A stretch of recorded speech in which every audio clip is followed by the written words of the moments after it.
All right, so we are recording. And Dr. Gonzalez, I don't know if you're there, but let me know if everyone is here. I'm missing one. Missing one. Hold Okay. on. We're missing Chanel. Chanel. Can anyone? Oh, there she is. Okay. There she is. Okay, we're good. All right. I'm going to put a timer. Okay, so one of my challenges, so hang on a second, timer. Okay. So one of my challenges is trying to get this into a 1 hour presentation, because when I did it for my cohort, it was 2 hours because we got really deep into some stuff. So I tried to take out as much stuff as possible to make it fit in the time frame that we have available. So it's going to be like drinking out of a fire hose to an extent, because it's a lot of information that I am kind of giving you an overview on rather than diving deep into it. But at any point, I mean, I guess it's going to be up to Dr. Gonzalez. You can ask questions or we can dive into any particular topic that you might find is relevant or interesting. What I've tried to do is focus in on the things that you're going to be tested on. So that's most important for, the RD exam and also what might be on your test coming up. So I have highlighted those things in my PowerPoint to make sure that you know that. And I will also make sure to point those things out during my presentation. The other thing I'll mention is that I put in a lot of things here that are clinically relevant, so they were not part of the book, of the textbook, but they are very relevant for you guys as RDs, because you will see a lot of thyroid issues in your practice. Whether you have a private practice or you work somewhere else, anybody who comes to you with weight loss issues or fatigue issues, which is like 90% of Americans, I feel, they all have thyroid stuff going on. And you need to know and understand some basic things that can have a huge impact on their health. So I'm going to be covering some clinical things that are not necessarily in the book, but you'll know what's in the book and what isn't based on my slides, because they're very well kind of laid out. All right, so let's get started. Okay, so today we're going to talk about the endocrine system. Well, actually, no, we're going to be more specific than that. We're going to specifically discuss the thyroid, the adrenals, and the endocrine disorders that come with those.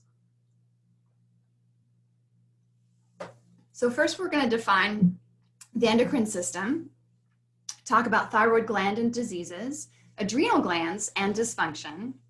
Then we're going to discuss the adrenal symptoms quiz. Hopefully you guys got to see that quiz and maybe take it. If not, maybe we can take 1 minute or so to go over it. It's this paper here that says, how are your adrenal glands? I don't know if you can see my paper here, but it's on Blackboard. So make sure that you fill it out, because we will be going over it.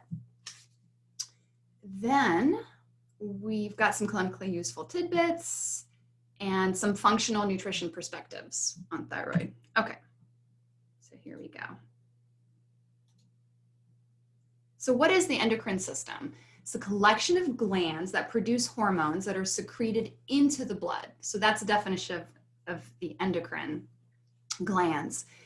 And they control metabolism, growth, development, and tissue function, reproduction, sleep, mood. That's huge stuff. I mean, enormous stuff. As dietitians, we really have this ability to help our clients, our patients, because we can help them make a big change in their hormone levels by helping them with this entire presentation. I just want you guys to understand how powerful diet and hormones, diet and lifestyle is at affecting your hormones. So that's what we're going to be talking about. The other thing we'll look at are the exact macronutrient ratios, the specific times of the day that you should eat certain foods in order to help those hormone levels, and types of exercise, things like subclinical nutrient deficiencies as well. We'll touch on those, and those are part of your textbook as well.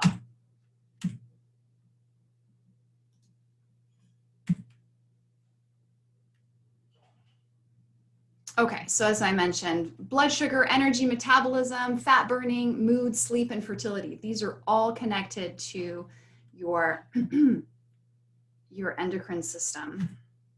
So let's talk about thyroid health. Here is an overview of the 4 things that we're going to talk about. So we're going to talk about hypothyroid, like Hashimoto's disease, which is the most common. And hypo, as you know, is underactive. Then we're going to talk about a little bit about Schmidt's syndrome. And we're going to talk about euthyroid sick syndrome, not very common. And then we'll talk about hyperthyroid, which is Graves' disease, Graves' disease is the most common form. All right, the thyroid gland. Do you guys know where it's located, like below the Adam's apple? So you can actually feel your thyroid by touching your neck. And what's really fascinating is a very well-trained doctor can touch your thyroid and literally just by touching it can tell you if there is something going on, if it's enlarged at all, because the enlargement can be tiny, but it can be significant to the touch by a trained physician. So the thyroid responds to TSH, which is thyroid stimulating hormone, and it's released by the pituitary gland. The thyroid produces T4, T3, and calcitonin. We'll go over that more later. And this regulates fat and carbohydrate metabolism, body temperature, and heart rate. All right, so there's unfortunately, a lot of kind of lab values and medical terms with the thyroid.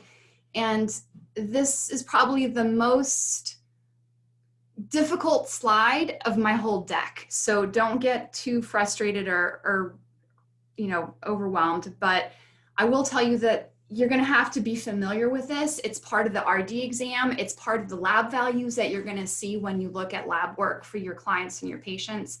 Not all of these, but definitely TSH. So the first one right up top here, TSH, you're going to see a lot. And then they are not testing T3 and T4 generally, but they do show up on lab work for comprehensive thyroid panels.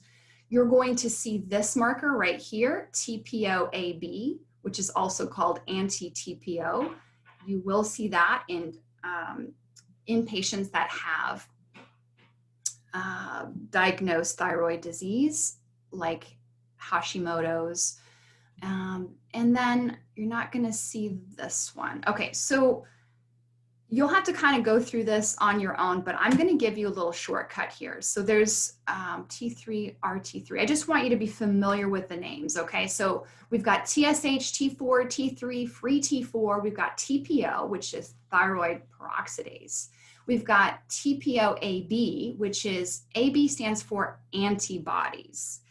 Antibodies are the enemy. You do not want antibodies. They mean that you have autoimmune disease. So just remember that if you see the word AB, it's antibodies. Anything that's connected to AB is not good. So basically this AB is, this AB here is attacking the TPO, and we do not want that. So anything that's anti or AB is going to be the enemy. And then we've got TRH, which is the thyrotropin releasing hormone. Okay, let's move on to the mnemonics for this, because I don't think me talking at you with these terms is going to be very helpful. All right, the mnemonics, here we go. Okay, so TSH, and you guys are probably going to think these are so ridiculous, but I learned so well with mnemonics. I always have to create like a story or some sort of way for me to remember stuff because otherwise it's just a bunch of randomness. Okay, so here is what I came up with. And if you guys come up with something better, please share it with me because I'm sure you can probably come up with something that's relevant for you. All right, TSH. You're gonna see this on the lab values. And this is the most common one for thyroid. So you don't want an elevated TSH. If it's elevated out of range, then it's bad because it means that you have a thyroid problem. So how are we going to remember this? TSH. So I thought of terrible Terrence is shouting. So TSH, Terrence is shouting. And the reason he's shouting is because he needs an increase in T4. The levels are too low in the body, and T4 is thyroid hormone. So you need terrible Terrence has a really loud voice and he needs to shout. So, okay, that's my mnemonic for that. And TSH goes up when the body has low T4. All right, so the next marker, T4. T4 is poor, that is the mnemonic. And that is because the reason T4 is poor is because it's an inactive form. So unfortunately, the body makes T4 and it can't use it. It's inactive. It has to be converted to T3. T3 is victory. I know that's really silly, but it works for me. So T3 is victory because it's the good guy. It's the active form that's usable by the body. So T4 is poor, T3 is victory, all right? And the way that it goes is that T4 is converted to T3. If everything goes well, not everybody converts T4 to T3. That's why there's a lot of thyroid disease out there. So remember that. Now the next one is RT3. So R stands for reverse. That's technically what it stands for. But in your mind, you could think of it as rejected T3 or reverse T3 if your mind can comprehend that that is bad stuff. We don't want RT3. And this does show up on lab work, on comprehensive thyroid panels. You will see that if someone has RT3 that is elevated, it means that they have too much of the bad form of T3. It's no good. So that should be easy enough to remember that RT3 is what is converted. So we make T4, it's converted to T3. Sometimes it's converted to RT3. But if it's converted to RT3 in too high of amounts, it means that it's not usable. And you'll see a diagram. I think I have a picture of it.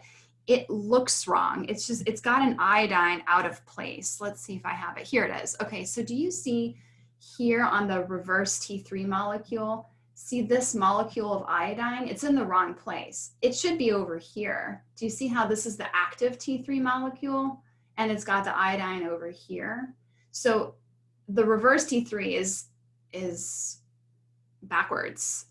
So it's not going to be effective in the body. Okay, let's go back to the mnemonics. Where are they? Here we are. Okay, the next one, anti-TPO. As I mentioned, anything that's anti is bad. So anti-TPO, when you see this on the lab value, think, oh no, anti-TPO. I know, it's very silly, but that is a bad thing because TPO is being attacked and you don't want your thyroid to be attacked. Okay, the next one is TRH, and TRH is, let me just go here real quick. Thytropin, down here, thytropin releasing hormone. It's the primary target of antibodies in Graves' disease. So how are you going to remember that? So TRH stimulates TSH release. Okay, so let's go to the mnemonics.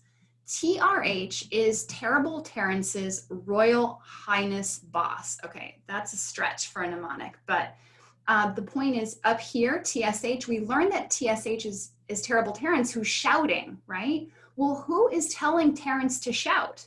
And that is TRH. That's Royal Highness, the boss, is telling Terrence to shout.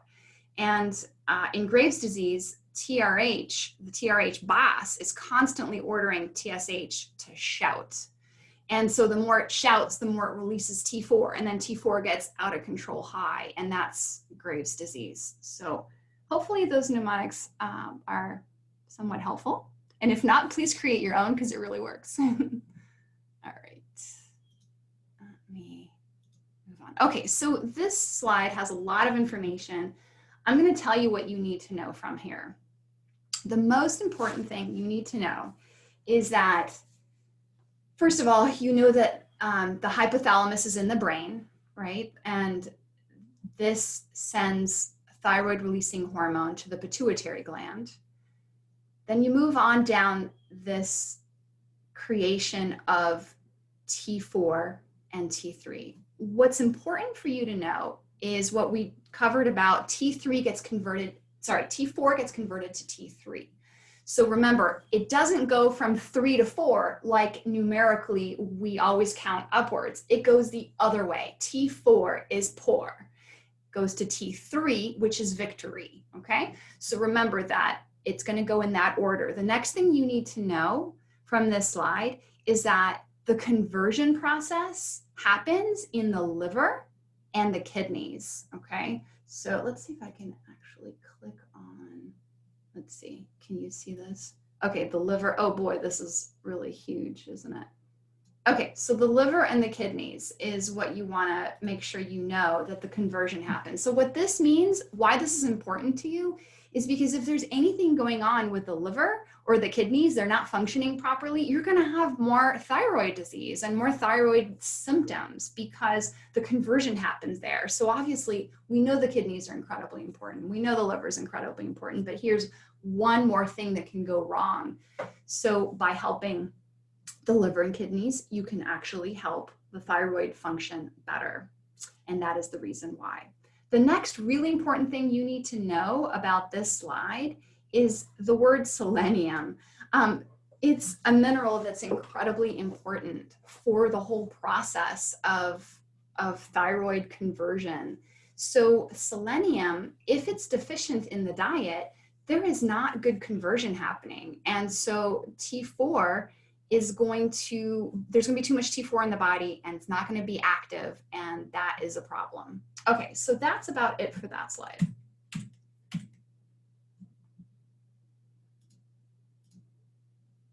Okay, let's talk about Hashimoto's thyroiditis.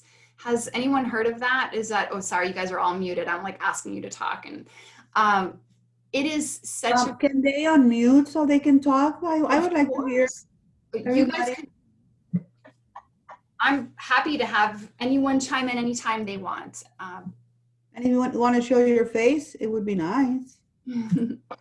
So Hashimoto's thyroiditis is, it sounds really complicated, doesn't it? And it sounds like some sort of Japanese disease or something, but in reality, it's not. It's not very Japanese, but it's a thyroid condition, and it's an autoimmune thyroid condition. You're going to learn a ton about it because it is the most common form of low thyroid disease. Okay, so I would say, based on everything I have read, about 80% of your clients or patients who are going to have thyroid symptoms or thyroid disease, they have Hashimoto's. And the way that you will know that they have Hashimoto's is because a lab value will show that they have elevated TPO, which is antibodies. Remember, the word AB means antibodies. So if they have antibodies that are elevated, then they have Hashimoto's, and this is extremely common. So what are the symptoms? Low energy, cold hands and feet, fatigue, high cholesterol, muscle pain, depression, and of course, elevated anti-TPO. So take a look at this list here and look at these, unexplained weight gain, dry skin, constipation, fatigue, vitamin D deficiency, anxiety. I don't know too many people who don't have these symptoms. Like, it seems like, oh, and the brain fog, thinning hair, low blood pressure, all these different, and lightheadedness, when you stand up. A lot of infertility happening these days, and on and on. So basically, these are the Hashimoto's thyroid symptoms, and they are so common. So sometimes you're going to meet with a client and they may not be diagnosed because it's very, very underdiagnosed. Thyroid disease, I think it's 27 million Americans, but half of them are not diagnosed or very poorly diagnosed because of some things that we'll talk about later.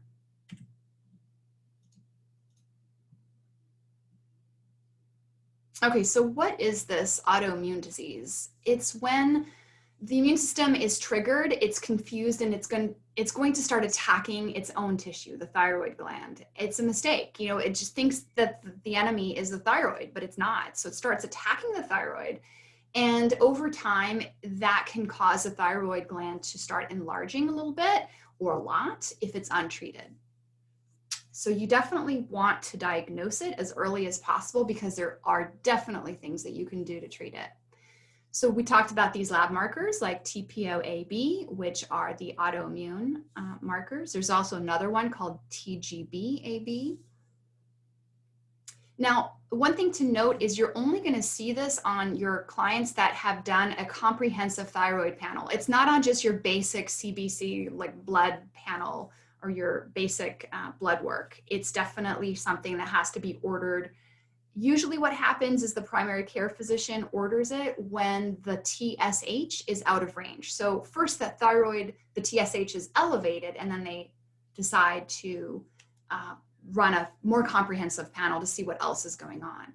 Unfortunately, by the time the TSH is out of range, it's too late. And they're usually the marker is, the range is too broad. So we'll talk about that a little bit later, but there's a lot you can do before the primary care practitioner even tests for this. Just by knowing the symptoms of thyroid and encouraging your clients or patients to get their thyroid tested like in a comprehensive way, you can really, really help your clients. This is a typical Hashimoto's patient before a diagnosis. Good news, your lab results look great. Everything is normal. You are the picture of health. And here's this woman who's sitting here with like 100 symptoms, but her labs are normal. And so that's what I mean by it's underdiagnosed, because TSH, the range of acceptable, is so huge that you can be suffering with horrible symptoms, but your labs look normal. And that's a problem, and it's something that we as dietitians can definitely help with. So to give you an example, here's my lab values. This was my TSH, this was back in 2015. And as you can see here, my TSH was in the normal range, 2.6. I mean, I think it's up to like 4 or 5 is normal. But take a look at my anti-TPO, which is my antibodies. I mean, I was definitely suffering with thyroid symptoms at this point, but my primary care doctor was like, hey, your thyroid's looking great. Your TSH is in a normal range. Well, look at my TPO, 845. The normal range is 0. So it was really high. And, you know, like no one believed me that I wasn't feeling well, but they weren't checking the lab markers. So that's what I mean by you can help tell your clients or patients about, you know, getting a comprehensive thyroid panel so that you can look beyond the surface. Here's the standard reference range that you're going to see on lab markers, which is up to 5.5 they consider normal, which is crazy. It should only be up to like about 2 according to like functional medicine ranges. So just keep that in mind, that the ranges sometimes are not too helpful. Here's some typical medications that are given. As soon as your TSH is elevated, doctors like to give Synthroid and Armour. There's some great ones that have been out for decades that have been the go-to. But as dietitians, we're going to learn how to help the thyroid without the medication. Not to say that you don't need the medication. Absolutely, medication is still a very important part of thyroid treatment, but there's so much that can be done with lifestyle and diet that allows for the medication levels to go down, meaning they don't need to take as high a dose of medication when they take care of their diet. And the same is true with diabetes, right? As soon as they take care of their diet, they don't need as much insulin. So there's a lot of things that we can do to help our clients. Okay, so what are the triggers for Hashimoto's? Stress, aging, so the older you get, the worse it gets. Pregnancy is a huge trigger. That's the one I think I've heard of most, is as soon as, they give birth or after the baby's born, that's when the Hashimoto's symptoms or the thyroid dysfunction starts getting worse. Other triggers are lifestyle and toxic environment. There's heavy metals that can be a problem. Fluoride is a problem. It's a thyroid poison. There's certain medications that cause problems. Having infections, smoking, stress, and even excessive intakes of iodine. So some people take iodine supplements that are like excessive levels, and that can trigger your antibodies to attack your thyroid. And it can definitely make your Hashimoto symptoms worse. So you have to be very careful with iodine supplementation for someone who has existing Hashimoto's symptoms, because even though iodine is wonderful for the thyroid, too much can really cause some worsening of symptoms. We're going to skip this video about how fluoride destroys the thyroid, but you can review it there's a video you can watch on the slide deck. I left all the links there live, so you can watch the videos anytime. So what is it that we can do? This is from our textbook. What can we do to improve our thyroid health or the health of our patients? Well, the first thing is protein intake. It actually has an impact. So we want to make sure they're getting enough protein. So they want to get a minimum, so there's the 0.8 grams per kilogram per day. And that can, the other part of this is no excessive carbohydrates. So taking a look at those macronutrients can really make an impact. The next thing is selenium. Really important to look at selenium. Iodine is on this list as well, as you can see, but I didn't highlight it in red because for the test, I just thought you should focus on selenium and the other things that I've highlighted on this slide. Selenium is a mineral that is incredibly important for thyroid health. We are oftentimes deficient. It does exist in seafood. There's actually iodine and selenium in seafood. There's also Brazil nuts. I think 2 Brazil nuts a day can give you your dose of selenium for the day. And they're really high in selenium, which is great. Zinc is super important, vitamin D, because everyone's low in vitamin D. Now, the book, your textbook, talks a lot about glucosterones from Google extract. It's an herb. Now, let me tell you, I have done a lot of research on thyroid over the years to help my own condition, and there is not much, there's very weak evidence on Google lipids, on Google, which sounds like Google, so you'll have no problem remembering it, but just know that it's very weak. The evidence is very weak. In fact, it's very hard to get this herb, but the textbook decided to focus on that, and there's several questions about it in numerous locations, which I was surprised about. Now, in contrast— Has anyone heard about it here in the group? Has anyone heard about the Google sterones? No. No, I've never heard of it. No, No, no. me neither. We're Now, good. how about ashwagandha? Have you guys heard about ashwagandha? Yes, Miss Yes. Natalie in our group told us about ashwagandha. Who did? Who? Natalie. Oh, cool. Great. Well, ashwagandha is in fact a superstar. I am a huge fan of it. It's very powerful herb, and it is very well researched for thyroid conditions and even just adrenal tonic and helping with vitality and energy. So very good, strong evidence on ashwagandha. However, your textbook did not, I mean, it mentioned it, they spelled it wrong. First of all, it's got an H in it, but they did not really make a big fuss about it, which they should have, because it's amazing. It's an amazing herb. All right, so what about diet? What are some other things we can do to help the thyroid? There's gluten. That is a huge issue with thyroid health. Most people who have thyroid conditions have gluten sensitivity. They don't have celiac necessarily. They have gluten sensitivity, which means that the gluten that they're eating is interfering with the conversion from T4 to T3.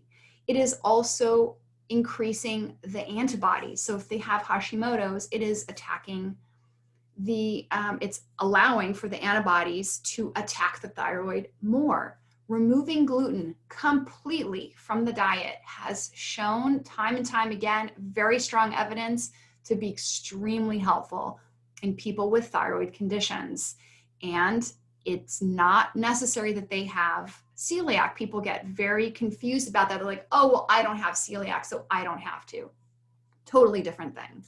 So don't underestimate the impact of gluten. And I'm a personal testimony of that as well. You saw my lab values were in the 800s for my antibodies. When I took out gluten, they went down, to 100 or 200, I think. I mean, I saw an enormous decrease within a month or two. And I'm not alone. I mean, there's tons of people who have had that experience. Dairy is also an issue for some, not all, not like gluten, but dairy can be a problem. And the other thing, of course, is stress. Stress is going to be a problem for anything, so I don't think we need to review that. All right, let's look at the substances based on the literature. What is in the scientific research? And this is what comes up for Hashimoto's. Selenium, which we talked about, very strong evidence, like 50 studies, published research studies. Vitamin D, there's black seed oil, some really good evidence on that. Thiamine, B1, green tea, and the rest not as strong of evidence, but you can always go to greenmedinfo.com to check out the different health conditions and what kind of research exists out there. So this is a natural database, a database of natural health kind of supplements, research, not supplements, but nutrients, diet, exercise, all different kinds of natural things that can help a variety of conditions. So it's a good resource for you to have.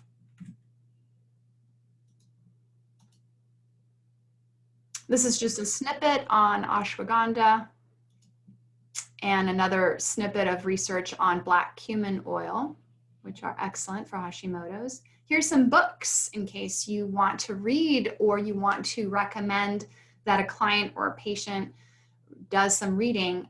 These books are excellent and give you a really complete overview of everything you need to do to heal your thyroid without using, medications. And here's the thing, with using medications as well, I don't mean to say that, but the point is that a lot of times patients are on high doses of medication and they still don't feel well. So this is the issue, is that it's not getting to the root cause. So sometimes we really have to dig deep. So what diet is effective for Hashimoto's? Have you guys heard of the paleo, the autoimmune paleo diet? Well, that is what has shown to be most effective based on research and based on also some surveys that were done by the thyroid pharmacist who wrote one of the books on the last slide. So you know about the paleo diet, obviously no grains, no dairy, and a lot of vegetables, but the autoimmune paleo has some additional restrictions. And then when you remove those additional foods that are normally part of the paleo, it then becomes autoimmune paleo.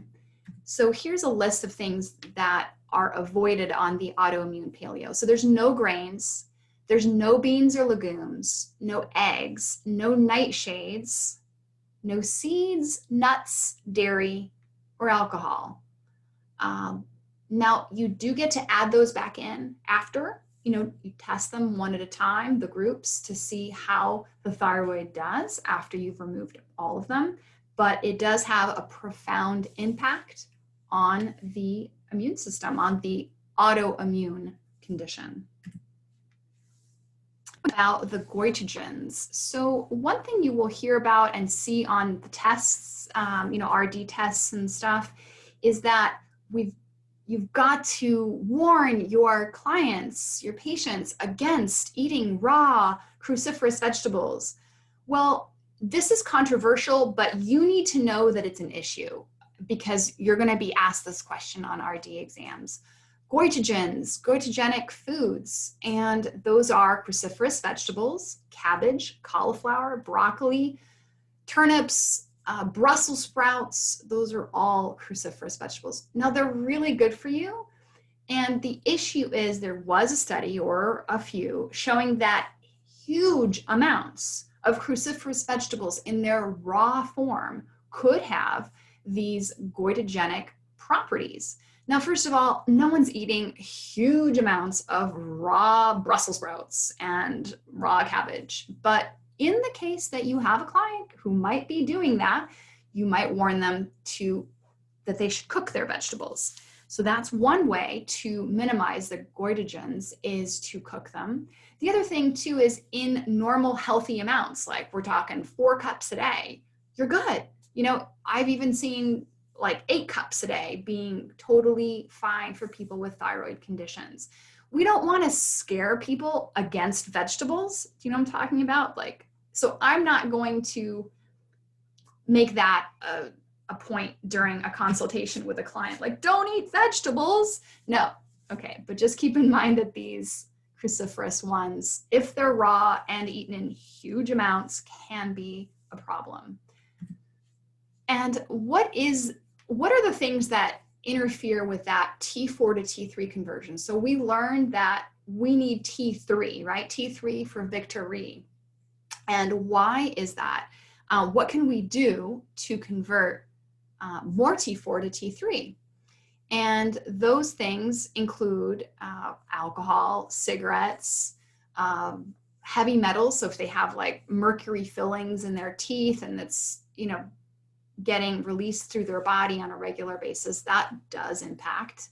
If they have poor kidney health or they have liver disease, if they have nutrient deficiencies, like selenium, we talked about vitamin D, we talked about zinc, those things will cause an impact. Pesticides, so if they're eating foods that are loaded with pesticides, it's a problem. Stress, of course, always a problem.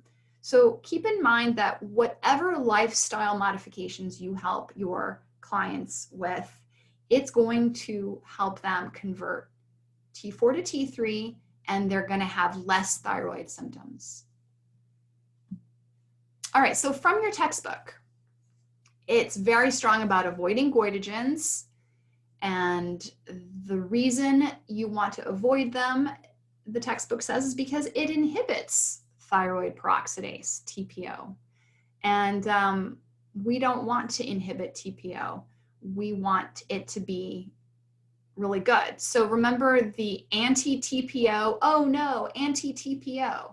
So anti-TPO is bad, but obviously TPO is good. So you just don't want to do anything anti to TPO. And goitrogens affects thyroid peroxidase. So you should know that TPO stands for thyroid peroxidase.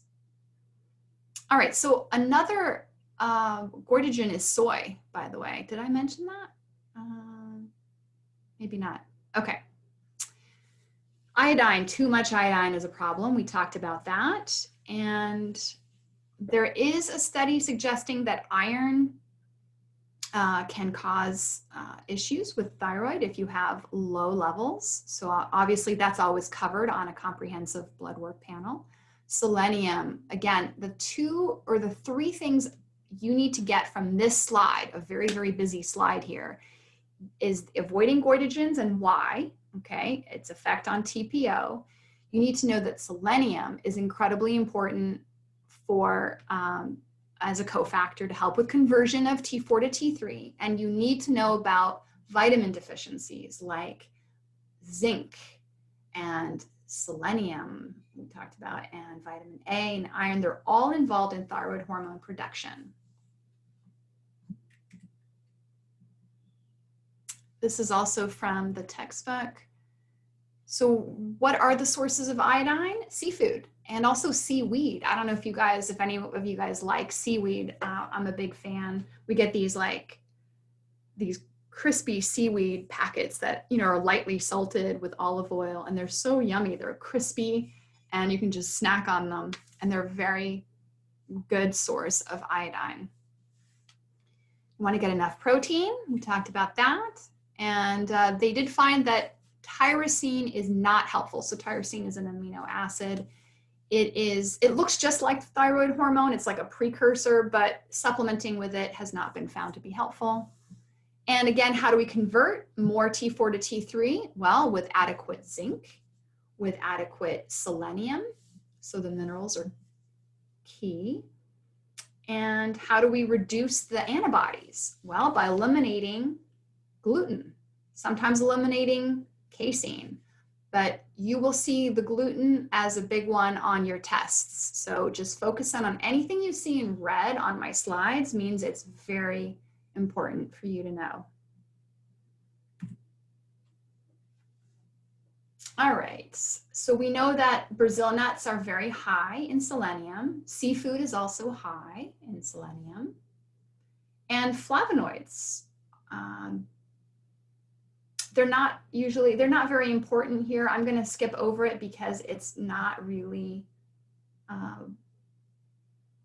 as important as the other things we discussed, but it is part of the discussion.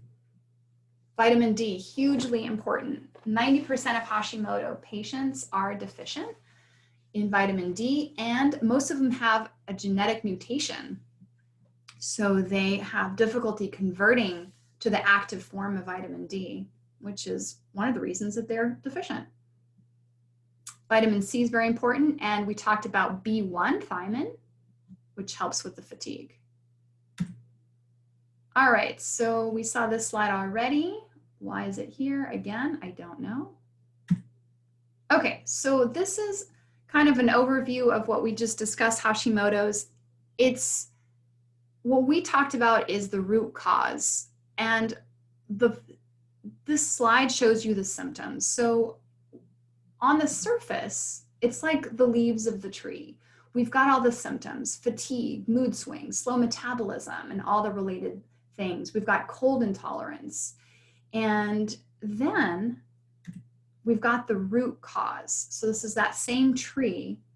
And what is at the root cause of all those symptoms? Well, it's the vitamin and mineral deficiencies like selenium and zinc and iodine, vitamin D, thiamine, the environmental toxins, the food sensitivities like gluten, and leaky gut and viruses like Epstein-Barr can also be at the root cause.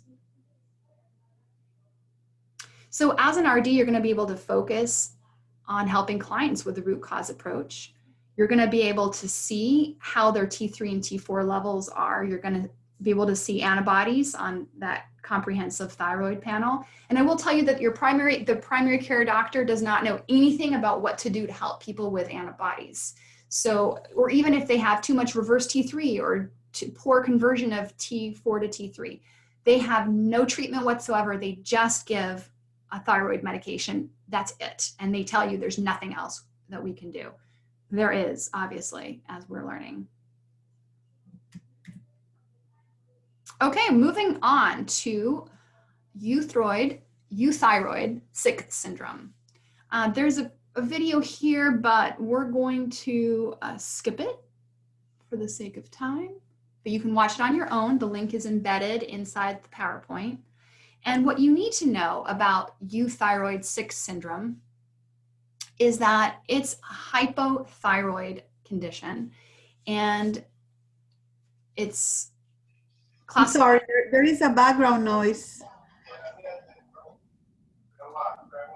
I can hear a background noise somewhere. No? Let me see if anyone else is on. Everyone's muted except for It looks like Emily. Oh no, Emily's muted. No, I just unmuted because I was going to tell you it sounded like the video was playing in the background, but because I heard it too, but I only heard it when Dr. G came on. Oh. It So- sounded like this video was playing in the background? Yeah, it sounded like a man talking. Wow. That's Okay. crazy. Oh, maybe somebody's watching it. One of the students is watching it or something. Because I didn't push play, so I don't know how that could happen. All right, well, keep me posted, but it looks like everyone's muted and we shouldn't have any more interference, but do let me know if there is.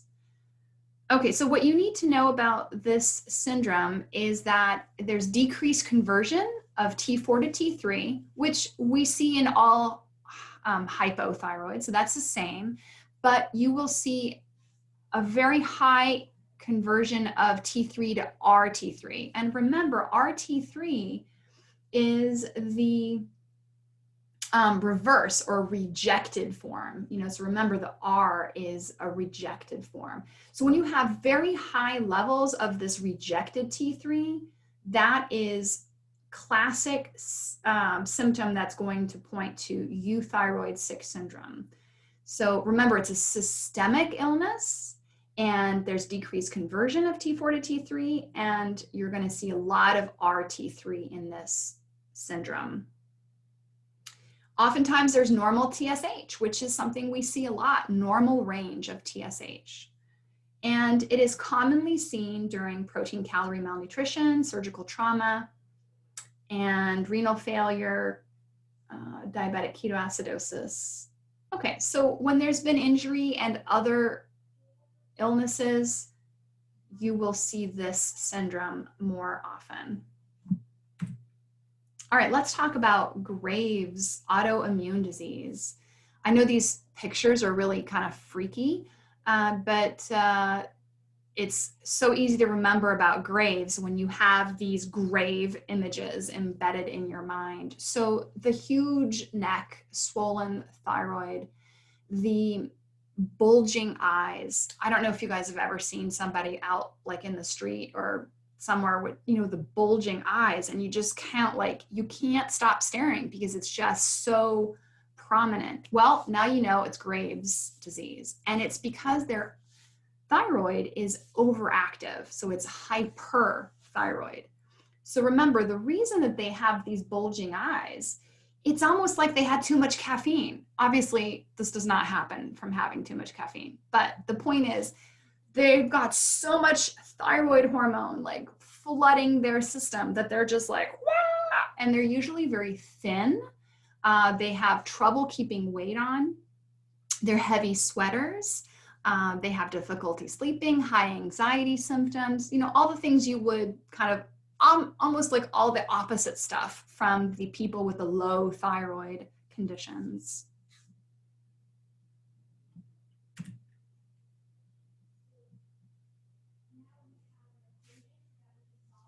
Okay, so again, there are some genetic components of Graves' disease. There are some links to environmental and genetic. There's infections that have also been linked. And again, we see postpartum, 3 to 9 months following delivery.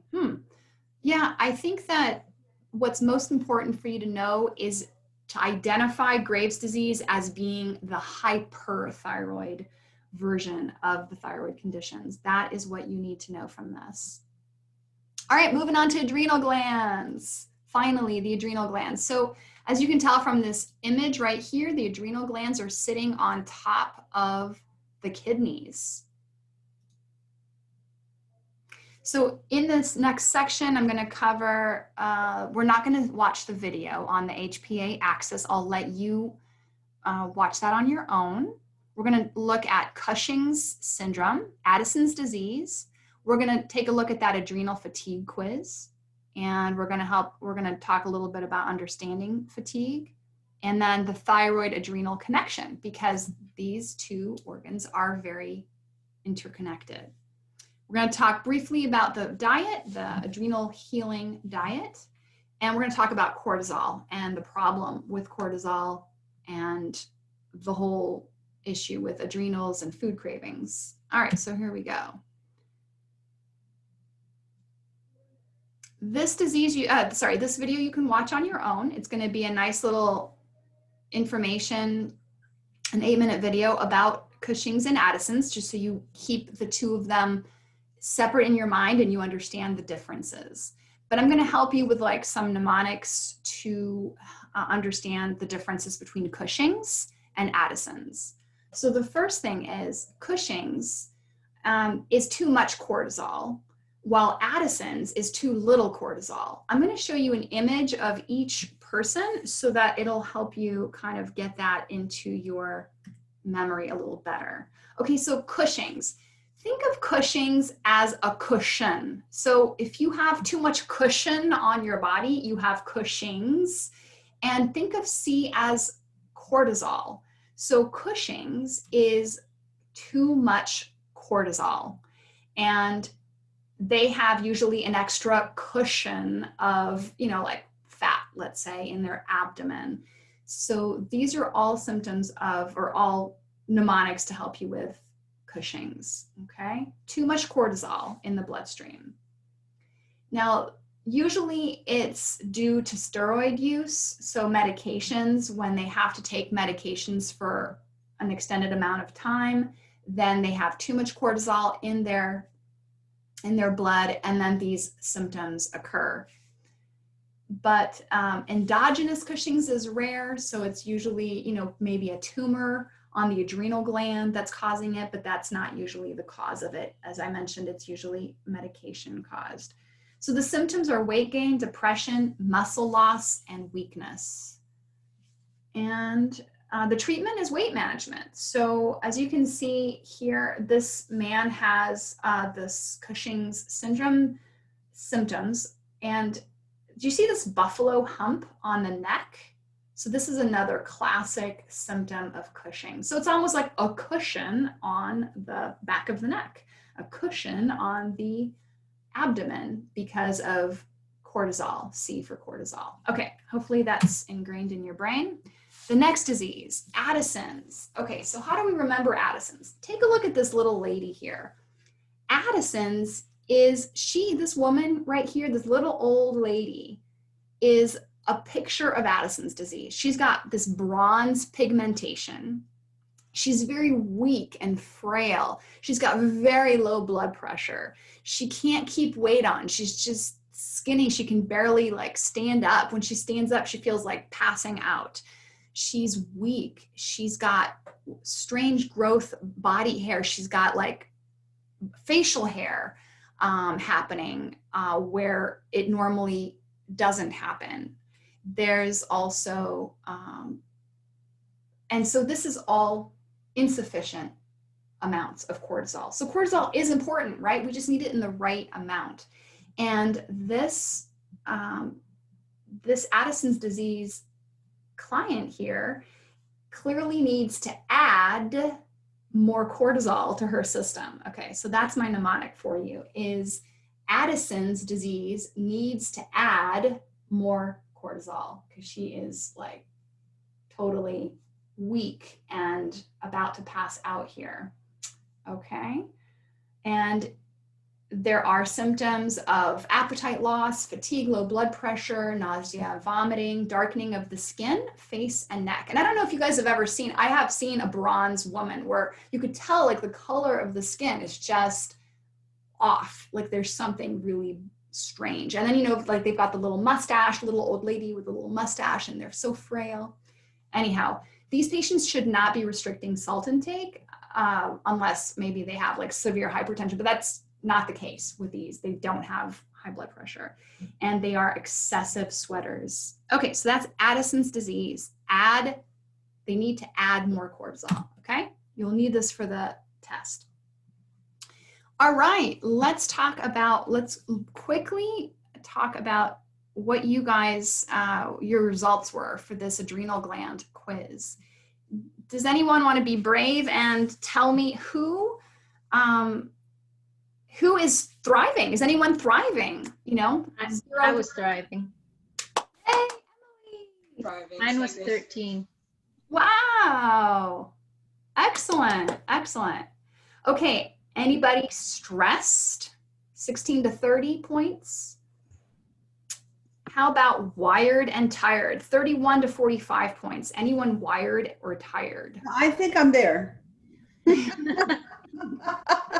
Anybody crashed? Did anyone score 46 or higher? Is anyone totally adrenally crashed?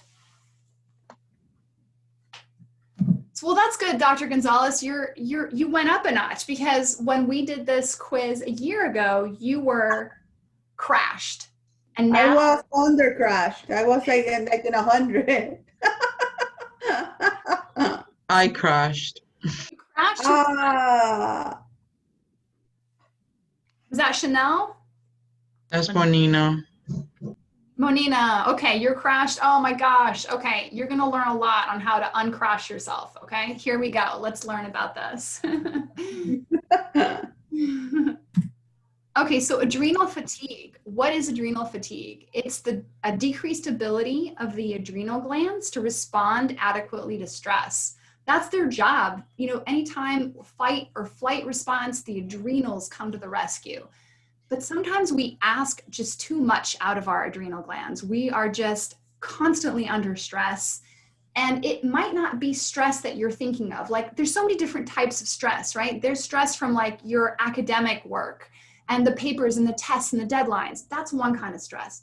Not sleeping enough, that's another stress. Not eating the right diet, that stresses you. How about emotional stress? That's a huge one. We also have stress from things like not getting enough sunlight during the day and looking at a screen late at night. That is a stress on the hormonal system. And I'll explain about that in a little bit. Okay, so just remember, and illness can be a stress too. So if you're sick with some health problem, that is stress. So the body can handle only so much, but sometimes it just has been overproducing cortisol. And it's exhausting for the adrenal glands to do that. So then finally they just crash and they can't produce any more. I mean, they can produce, but just not very well. So then you're just like exhausted. So there's other names for adrenal fatigue. It's called subclinical adrenal insufficiency, adrenal stress, adrenal exhaustion, adrenal burnout, or adrenal imbalance. Those are all other ways to talk about it. But it's not something you're going to see as a diagnosis from a primary care doctor. This is more something as an RD that you'll be able to help your patients with, your clients with, but you're not going to see it at the hospital. Does that make sense? This is like more, other stuff to really help people feel better. All right, so we know where they're located on the kidneys, and let's move on. They help the conversion of T4 to T3. So if your adrenals are exhausted, you're not going to be converting your thyroid hormones. So that's why these two are so intertwined. We want to make sure that the adrenal glands are healthy in order for the thyroid to be functioning well. And so when you are trying to help a client get better and they have thyroid problems, you've got to address their adrenal glands and see if they are doing well or not, and do everything you can to help the adrenals, which will help the thyroid function better. We've got a lot of leaky gut too, weakened immune barriers like the digestive tract. So leaky gut is an issue for adrenal gland fatigue. All right, so how is stress and adrenal fatigue connected? How does this work? So as I explained, cortisol is the body's stress hormone, and it's released by the adrenal glands, but only in limited supply. So we need cortisol for survival, but again, too much is a problem.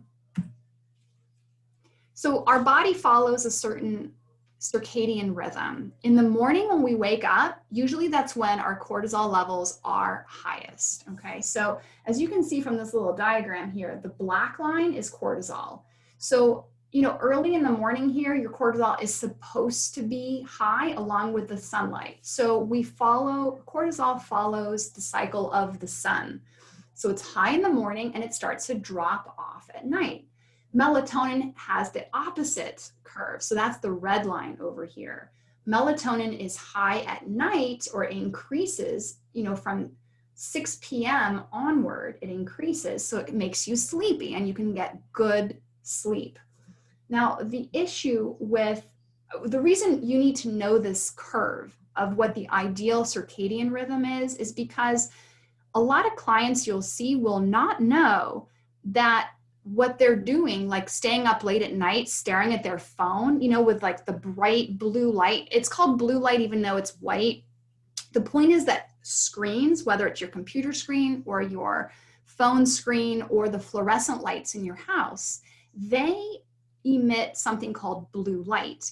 And what the blue light does is it suppresses melatonin and it stimulates cortisol. So it does the opposite of what you need it to do in order to have a normal circadian rhythm. So what they're not realizing is that by doing certain things, they are messing up their adrenals, and it's causing them to have stress, which is causing them to feel fatigue. So it's all connected.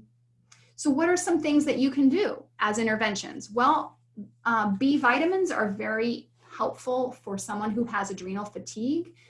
You know, whether they're taking a good quality multivitamin, has a B complex built into it. That's if their diet, you know, obviously we want to work on diet first. Diet needs to be filled with great quality nutrients.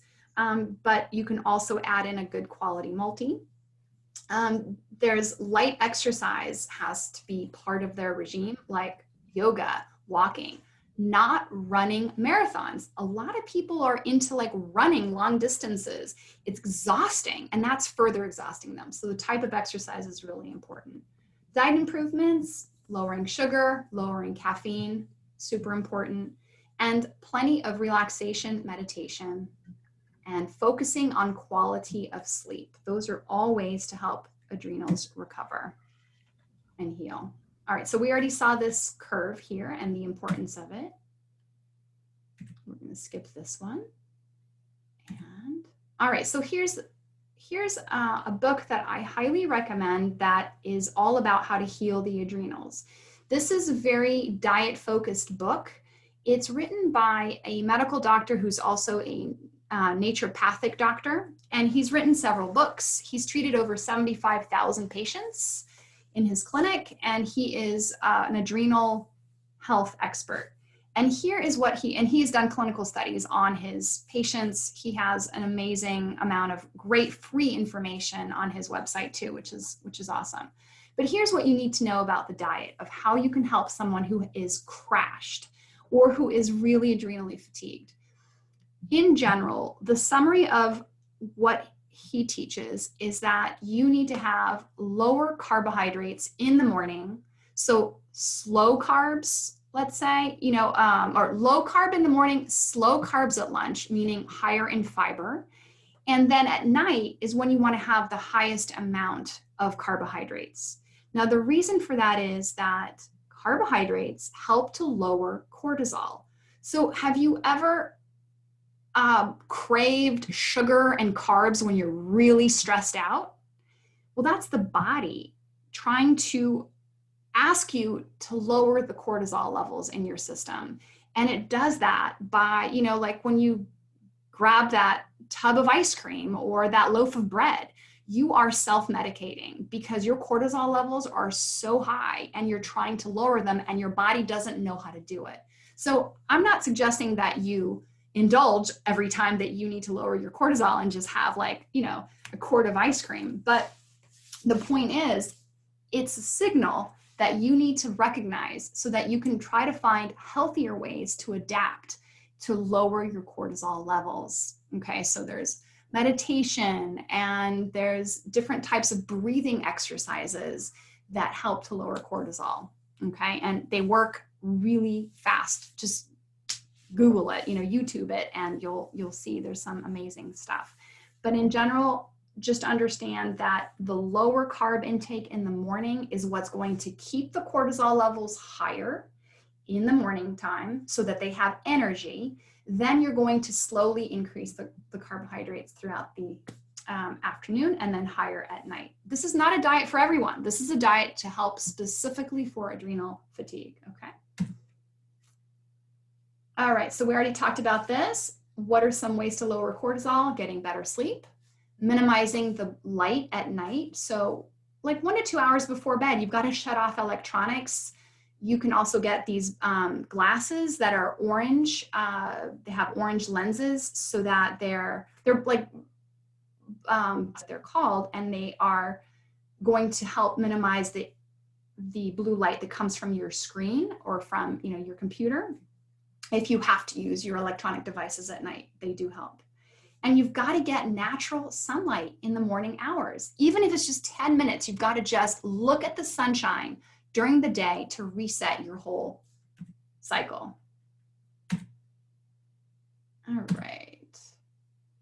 And then I'll quickly mention this slide here. This is a book called The Adrenal Thyroid Revolution.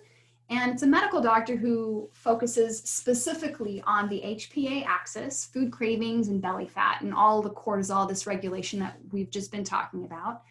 And the things that you need to know from this, the summary, is that your food cravings and your stress eating are completely related to the cortisol levels. So focusing in on the cortisol management by looking at sleep issues and by looking at when you're eating, what kinds of foods you're eating, hormonal imbalances in the body. You've got to look at all of these things because it's all interconnected, and you can make a huge impact on how you feel and how you heal the adrenals and the thyroid by incorporating all of these lifestyle interventions.